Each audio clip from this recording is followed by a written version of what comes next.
ಮಧ್ಯ ಕರ್ನಾಟಕದ ಅವಳಿ ಏತ ನೀರಾವರಿ ಯೋಜನೆಗಳಾದಂತಹ ಭರಮಸಾಗರ ಮತ್ತು ಜಗಳೂರು ಏತ ನೀರಾವರಿ ಯೋಜನೆಗಳಿಂದ ಮಧ್ಯ ಕರ್ನಾಟಕದ ಅದೆಷ್ಟೋ ಭಾಗಗಳಿಗೆ ಜಲ ಮರುಪೂರ್ಣವನ್ನ ಗೈದಂತಹ ತರಳಬಾಳು ಜಗದ್ಗುರುಗಳವರನ್ನ ವಂದಿಸ್ತಾ ಅವರನ್ನ ಕುರಿತಾಗಿ ಒಂದು ಸ್ವರಚಿತ ಕವನ ಇದು ನಿಮ್ಮ ಮುಂದೆ.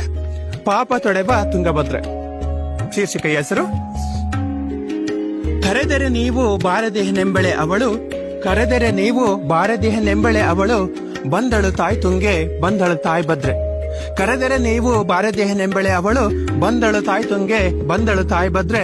ಸರಸರನೆ ಹರಿದಿಹಳಿಲ್ಲಿ ಸರಸರನೆ ಹರಿದಿಹಳಿಲ್ಲಿ, ಪಾಪ ತೊಡೆವ ತುಂಗಭದ್ರೆಯಾಗಿ ಪಾಪ ತೊಡೆವ ತುಂಗಭದ್ರೆಯಾಗಿ. ಬಾಡಿದ ಮೊಗದಲ್ಲೀಗ ಹರ್ಷದ ರಂಗವಲ್ಲಿ, ಬಾಡಿದ ಮೊಗದಲ್ಲೀಗ ಹರ್ಷದ ರಂಗವಲ್ಲಿ, ಬರಡು ಭೂಮಿ ಬಂಗಾರ ಬೆಳೆವ ನಾಡಾಯ್ತು, ಬರಡು ಭೂಮಿ ಬಂಗಾರ ಬೆಳೆವ ನಾಡಾಯ್ತು.